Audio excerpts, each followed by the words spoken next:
नाज़रीन गिरामी अस्सलामु अलैकुम वरहमतुल्लाहि वबरकातुह। सीधी बात के ताज़ा तरीन प्राइम टाइम में आप लोगों का इस्तकबाल है। नाज़रीन गिरामी, मैं अंसार अज़ीज़ नदवी इस वक्त आप लोगों के सामने कुछ अहम तरीन ख़बरें, कुछ वायरल वीडियोस और कुछ तनक़ीदी तज़्ज़िये लेकर के हाज़िर हुआ। तफ़सीलात में जाने से पहले आप लोगों से जो दरख्वास्त होती है उस पर तवज्जो करने की अपील करूँगा।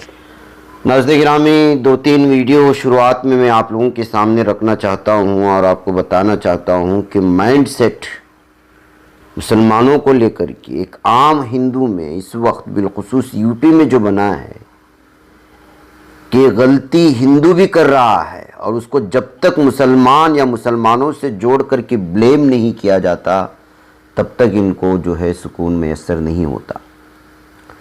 सबसे पहले एक वीडियो में आप देख रहे होंगे, दरअसल ये पूरी वीडियो तो हम दिखा नहीं सकते इसलिए कि एक बाबा जो हिंदू बाबा हैं उस पर कुछ लोग हमला कर रहे हैं, उनको मार रहे हैं और इन 2 साधुओं पर इल्ज़ाम है कि उन्होंने एक लड़की को छेड़ा, उसको हरासा करने की कोशिश की, गंदे गंदे जो है तबसरे किए गए। फिर उसके बाद एक नौजवान और वहाँ लोग आते हैं, उन पर हमला शुरू कर देते हैं, मारना शुरू कर देते हैं। पहले उनको जो है अलग अलग अंदाज में गालियाँ देते हैं। फिर उसके बाद इसी वीडियो में मैं वो आपको सुना भी नहीं सकता, लेकिन मैं इसकी तफसीलात आपके सामने रख रहा हूँ इसलिए कि हमला करने की इस तरह की चीज़ें पेश कर रहे हैं तो आजकल लगातार यूट्यूब जो है वो हमारे चैनल के पीछे पड़ा हुआ है। पहले वो पूछता है इसमें कि हिंदू तुम गंदी गाली देता है तो वाकई में बाबा है, फिर उसके बाद कहता है कि ये तो मुसलमान है या फिर इसके बाप दादा मुसलमान थे, इस तरह कह करके उस पर जो है हमला करने की कोशिशें होती हैं। समाज में छेड़ने वाला बाबा, जिसको छेड़ा गया है वो हिंदू लड़की है, यहाँ से मुसलमान को घसीट लिया है। एक अजीब व गरीब सूरत हाल इस वक्त जो भारत में बनती जा रही है। यह अयोध्या का वीडियो है, कोई आम इलाके की नहीं है, उसी अयोध्या की बात हो रही है जिस अयोध्या के सिलसिले में कहा जा रहा है कि यहाँ पर हम लोग राम राज्य लाएंगे। उस राम राज्य के साधु एक लड़की को छेड़ देते हैं और गुस्से में आए हुए लोग उस पर हमला करते हैं और फिर ब्लेम मुसलमानों को देने की या उस पर मुसलमानों को खींचने की कोशिशें होती। एक अजीब व गरीब किस्म का सिकनेस बन चुका है समाज में।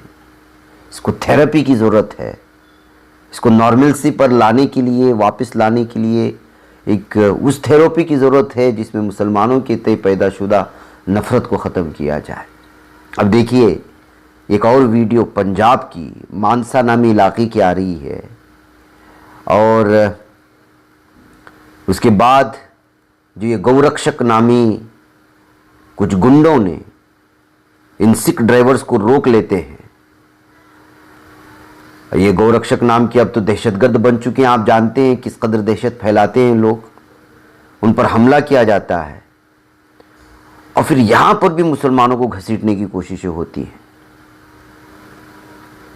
देखिए मैं इसको आवाज़ के साथ नहीं सुनाऊंगा, ये भी गंदी गाली है और कहा जाता है कि जो है इसकी माँ गई थी मुसलमान के पास या ऐसा कुछ अल्फाजों का इस्तेमाल किया गया इस वीडियो में, वायरल है। ये वीडियो में दोनों आप लोगों के सामने रख कर के ये बताना चाह रहा हूँ कि सूरत हाल किस कदर भयानक बनती जा रही है। हर एतबार से मुसलमानों के लिए दायरा किस कदर जो है तंग करने की कोशिशें होती हैं। देखिए एक और वीडियो आई मीरठ की बताई जा रही है। इसमें एक लड़की एक नौजवान को मार रही है, अरमान है इसका नाम। बताया जा रहा है कि जो है इस पर चोरी का इल्ज़ाम लगाया गया है, मोबाइल चोरी का इल्ज़ाम लगा। लेकिन अब अरमान की फैमिली यानी उसकी बीवी कह रही है, जो खातून को आप देख रहे हैं, कि इससे चोरी का कोई मामला इसके साथ नहीं है बल्कि बाकायदा इस इंसिडेंट को प्लान किया गया है। मोबाइल चोरी का इल्ज़ाम लगा करके मुसलमान होने की वजह से उस पर हमले किए गए हैं। वीडियो बना करके उसको वायरल करने के लिए दहशत का माहौल बनाने के लिए मुसलमानों को टारगेट किया जा रहा है। मैं इन्हीं तीनों वीडियो की सिलसिले बता रहा था कि क्या सूरत हाल बन रही है, बनाई जा रही, किस कदर इंतहा को पहुंच रही है। कांग्रेस की जहां हुकूमत है वहां पर भी इस वक्त लगातार, बल्कि तेलंगाना को पूरी तरह से बर्बादी की जानिब ले जाने की कोशिशें हो रही हैं। इस वीडियो को देखिएगा कि एक मॉब, हिंदुत्व मॉब निकल आता है, दहशत फैलाना शुरू कर देता है। मुस्लिम दुकानों पर संगवारी होती है। मुस्लिम अक्सरियती इलाके से गुजरती ही ये भीड़ जो है वो भेड़िए बन जाते हैं। जहीराबाद में दाएं बाजू के ग्रुपों के रैली के दौरान मुसलमानों के अमलाक को निशाना बनाया गया, जो सिकंदराबाद में मत्यालमा मंदिर की तोड़फोड़ के खिलाफ एहतजाज कर रही थी। करता कोई और है, करने वाला कोई सिंगल आदमी है, लेकिन पूरे की पूरे कौम को टारगेट किया जाता है। चारशंबे 23 अक्टूबर को संगारेड्डी की जिला जहीराबाद में मुनक़िद की गई थी। इस दरमियान में जो तोड़फोड़ मचाई गई और जो सूरत हाल बनाई गई, वो वीडियो इस वक्त अलग अलग पैमाने पर शेयर की जा रही है।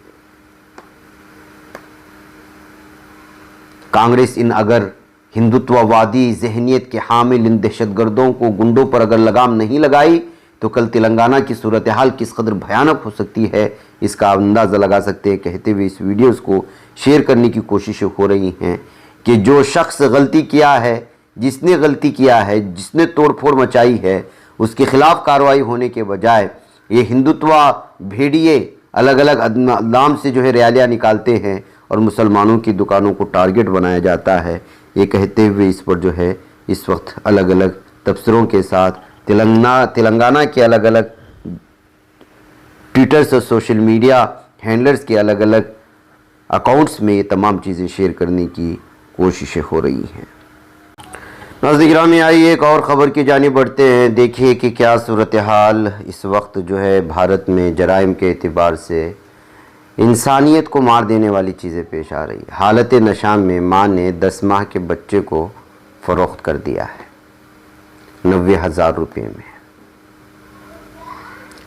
ये वाक़या राजन्ना सरसला ज़िले में पेश आया है, जो हैदराबाद के करीब है। 90,000 में फ़रोख्त किया गया। नशे में धुत माँ की जानिब से ये पेश आने वाला मामला है। ये शराब का नशा इंसान को कहाँ तक पहुँचा देता है, इसकी ये ताज़ा मिसाल है। नौज़ायदा को ख़रीदने वाली ज़िला जगतियाल की खातून, जिसकी शनाख्त लक्ष्मी के तौर पर की गई है, उसके मुताबिक टी शामिला नामी खातून के 5 बच्चे हैं। उसके छोटे बेटे को फ़रोख्त करने का खातून ने वादा कर लिया। लक्ष्मी ने बताया कि उसने विमलवाड़ा बल्दिया के तिप्पापुर में इस नौज़ायदा को ख़रीदा, जिसके लिए दस्तावेज़ात तैयार किए। इस खातून ने इंकशाफ किया कि नौमौलूद को 90,000 रुपये में ख़रीदने का बॉन्ड पेपर तैयार करते हुए रकम हवाले की गई। रकम हासिल करने के बाद शिमला ने पुलिस स्टेशन में अपने बच्चे की गुमशुदगी की शिकायत दर्ज करवाई। शिकायत की बुनियाद पर पुलिस की जांच में सारे मामले का इंकशाफ हुआ। पुलिस ने नौज़ायदा को इसकी हकीकी मां के हवाले किया। लक्ष्मी ने पुलिस से मुतालबा किया कि उसकी रकम उसको वापस की जाए। पुलिस इस सिलसिले में मामला दर्ज कर लिया है। एक तो पहले बच्चे को बेचा नशे की हालत में, फिर उसके बाद फिर जाकर के खुद पुलिस थाने में मामला दर्ज करवाया है। क्या सूरत हाल बनती जा रही है। नाज़रीन गिरामी, आइए कश्मीर में इस वक्त महसूस यही होता है कि जंगजुओं की दहशतगर्दी ख़त्म नहीं हो रही है। गुलमर्ग में मुश्तबा दहशतगर्दों ने फ़ौज की 2 गाड़ियों पर जो हमला किया, इस दहशतगर्दाना हमले में फ़ौज के 2 नौजवान जो शहीद हुए, जबकि 2 सिविल पोर्टर भी मारे गए। हमले में कई फ़ौजी ज़ख्मी हुए हैं। इनमें से कई की हालत तशवीशनाक बताई जाती है। कश्मीर में होने वाले हमले, कश्मीर में पेश आने वाले दहशतगर्दाना हमले, इसके पीछे हमेशा से बताया गया है कि या तो ये 2 मुल्कों की दुश्मनी का नतीजा है, या फिर जो है अंदरूनी सतह पर पकाई जाने वाली सियासत का नतीजा है। अब जहाँ पर कांग्रेस हुकूमत पर आ गई है, हुकूमत कर रही है, तो जब से देखा जा रहा है कि लगातार कश्मीर में इस तरह के जो है दहशतगर्दाना कार्रवाइयों में और हमलों में लगातार इजाफा हो रहा है। ज़ख्मी फ़ौजियों को करीबी अस्पताल में दाखिल कराया गया, जहां उनका इलाज किया। ताहम अभी तक दहशतगर्दों का सुराग नहीं मिला। हमले के बाद दहशतगर्द वहां से फरार हुए। फ़ौज ने दहशतगर्दों की तलाश के लिए अपनी सख्ती बढ़ा दी है। NDTV की एक रिपोर्ट के मुताबिक सरकारी ज़राए ने बताया कि दहशतगर्दों ने शाम के वक्त गुलमर्ग सिक्की रिजॉर्ट के करीब बोटा फतरी इलाके के नागिन चौक पर राष्ट्रीय राइफल्स की एक गाड़ी पर फायरिंग की थी। एक हल्का ने बताया कि इलाके को एक घेरे में ले लिया गया और इजाफी सिक्योरिटी फोर्सेस भेज दी गई। यहाँ पर जो मुठभेड़ हुई और उसकी वजह से बहुत सारा नुकसान उठाना पड़ा फौजियों को। तो नाज़रीन गिरामी, जब से कांग्रेस की हुकूमत बनी है जम्मू कश्मीर में, तब से देखा जा रहा है कि यही सूरत हाल और लगातार किसी न किसी दिन कोई ना कोई वजह से जो है इस वक्त बहुत ज़्यादा हमले हो रहे हैं, दहशतगर्दाना हमले, जिसको लेकर के अलग अलग तरह के तबसरे इस वक्त जो है पढ़ने को मिल रहे हैं। नाज़रीन गिरामी, लगता है कि यूपी में इस वक्त हालात बहुत ख़राब होते जा रहे हैं। यहाँ तक कि स्कूल के बच्चे भी इस वक्त जराइम पेशा अफराद से महफूज नहीं हैं। अब देखिए कि यूपी से आने वाली ये ख़बर, जहाँ अमरोहा नामी इलाके में 3 मोटरसाइकिल सवार एक स्कूल की बस पर फायरिंग कर देते हैं, जिससे इलाके में सनसनी फैल जाती है। ये वाक़या गजरोला थाना इलाके में पेश आया, जहाँ स्कूल के बच्चों से भरी बस पर उस वक्त हमला किया गया जब बस का ड्राइवर मोंटी बच्चों को स्कूल ले जा रहा था। शिकायत के मुताबिक शरपसंदों ने पहले बस के सामने अपनी मोटरसाइकिल लगाई, फिर हथियारों से फायरिंग की। बस में 28 बच्चे सवार थे। खौफजदा हो गए बच्चे। ड्राइवर मोंटी ने फौरी फौसला करते हुए गाड़ी को पुलिस थाने की तरफ मोड़ दिया। बच्चे महफूज रहे, लेकिन जाहिर सी बात है कि अचानक बस पर होने वाली ये फायरिंग से स्कूल जाने वाले बच्चे किस तरह से जो है वो पुरअमन रह सकते हैं। ये बस एक मकामी बीजेपी लीडर की स्कूल की थी बताया जा रहा है। वाक़े की इत्तला मिलते ही पुलिस फ़ौरन मौके पर पहुंची। करीबी लोगों से तफ्तीश की गई। इब्तिदाई तहक़ीक़ात में बात सामने आई कि मोंटी का 21 अक्टूबर को मकामी नौजवानों से एक हादसे पर झगड़ा हुआ था, जिसके सबब हमलावरों ने बदला लेने की नीयत से उस पर हमला किया। मोंटी ने बताया सुबह 7:40 पर बच्चों को स्कूल ले जा रहा था कि बदनवानों ने, इन गुंडों ने उस पर पीछा करते हुए हमला करना शुरू किया। तो नाज़रीन गिरामी, किसी किसी की दुश्मनी है, किसी किसी की अदावतें हैं, और किस तरह से जो है हमला कर दिया जाता है इसका आप अंदाज़ा लगाएं। मैं कह नाज़रीन गिरामी, मुझे यहाँ पर इजाज़त दें। इंशाल्लाह फिर आप लोगों से मुलाकात होगी। वस्सलामु अलैकुम वरहमतुल्लाहि वबरकातुहू। ये बच पाता है कोई सहाफ़ी की निगाहों से, मिलाता है ये लोगों को मोहब्बत की पनाहों से। करम और दर्द मंदी का है एक संसार सीधी बात। अज़ीमत जुर्अतो हिम्मत का है इज़हार सीधी बात। अज़ीमत जुर्अतो हिम्मत का है इज़हार सीधी बात। ये चैनल हक निगर बनकर कुचल देता है फितनों को।